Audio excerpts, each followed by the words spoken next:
Alors, comment je suis arrivé dans le monde de l'animation? On me pose souvent la question. Je pense que la toute origine, c'était quand j'étais gamin, que j'avais entre 10 et 15 ans.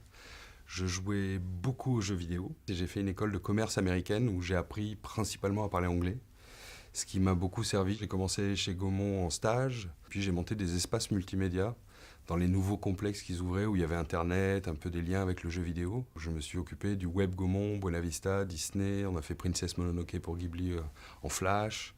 Et j'ai produit Le Cinquième Élément, Les Visiteurs, et avec Thomas Zabo, j'ai produit Stupid Invaders, qui était l'adaptation des Zinzins de l'espace en jeu vidéo. J'ai créé ma boîte il y a 15 ans, là. Elle va avoir 15 ans là, le 25 août. J'arrive en ce moment à ne faire que des longs métrages d'animation, et je suis bien content de faire ça. Il y a eu Zombilenium, Tout en haut du monde, Ernest et Célestine. Didier m'a envoyé le scénario d'Ernest et Célestine. Et ma femme était fan inconditionnelle de Daniel Pénac. Je dis ma femme, mais à l'époque on se connaissait à peine. Elle m'a dit si jamais tu bosses avec Daniel Pénac, je t'épouse. Alors c'est pas que pour ça que je l'ai fait.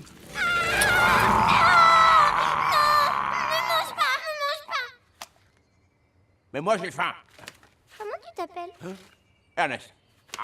Moi, c'est Célestine. Pour la production d'un film, moi, mon rôle tel que je le vois, en tout cas tel que j'aime le pratiquer, c'est de bien veiller à ce que tout soit bien préparé dans l'ordre. Je m'implique beaucoup au scénario. Derrière ça, si c'est bien écrit, si on a pris suffisamment de temps et d'énergie pour faire ça bien, ça va faciliter la production d'un film derrière. Sur Zombilenium particulièrement pour la production de ce film, c'est Arthur Depince qui était déjà à l'origine des années avant ça un copain à moi, donc déjà ça partait mal parce qu'il ne faut pas bosser entre potes, il vaut mieux rester chacun sur sa voie, donc on s'en est beaucoup parlé avec Arthur avant ça.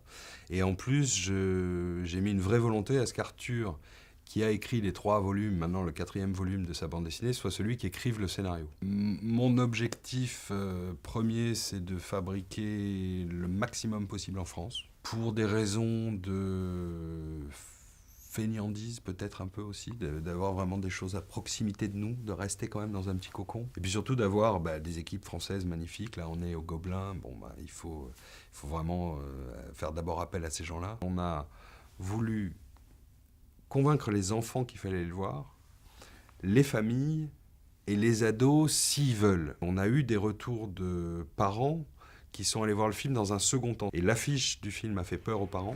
Je peux vous aider? Mais fait peur, c'est mon job. Les plus beaux retours qu'on a eu tous en salle, Arthur, Alexis et moi, c'est les gamins, quoi. J'adore ça, travailler pour un public enfant. C'est-à-dire, comme j'ai fait un peu de cinéma live, des films d'auteur, des trucs comme ça, j'ai eu quand même plusieurs producteurs de live qui m'ont dit « Ah, c'est dur ce que tu fais ». Mais bon, au moins, il y a un truc qui est simple, c'est qu'au niveau du scénario, t'as pas trop à t'embêter, parce que comme c'est pour les enfants... Et c'est complètement faux. C'est-à-dire que les enfants sont le public le plus exigeant du monde en termes d'histoire. Maîtresse, est-ce que ça existe, les morts vivants? Les ados sont venus encore après, c'est-à-dire que les lecteurs de la BD, le temps qu'on fasse le film, ils ont pris 5 ans, et ils sont pile à l'âge où il faut pas. C'est-à-dire à l'âge où on n'y va plus. Donc ça, ils y viennent après. Le premier jour de démarrage de Zombilenium était catastrophique. C'est-à-dire que tout le monde était... on aurait dû finir à 50 000 entrées, je crois. Et donc le bouche-oreille, pour moi, fonctionne. Parce que c'est grâce au bouche-oreille qu'on a réussi à remonter à 300 000 entrées. Persépolis, Valse avec Bachir ont eu un incroyable bouche-oreille. C'est-à-dire que les gens ont été attirés par une thématique ultra forte, ultra mature. Et le bouche à oreille a fait que tout le monde a dit « Non mais c'est en animation, mais vas-y quand même !» Les Indestructibles 2, le succès qu'ils font en salle, c'est énorme, tous les records sont battus, etc. Les adultes y vont aussi. C'est un bon film qui parle de thématiques d'un papa qui doit gérer toute sa famille, une maman qui doit travailler. Au revoir, chérie. Je m'occupe des enfants.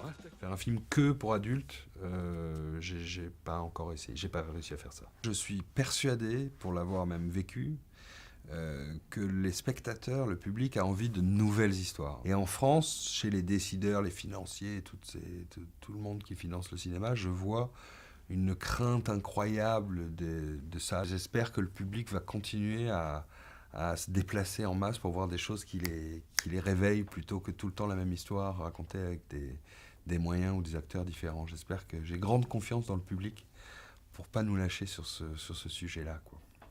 Voilà.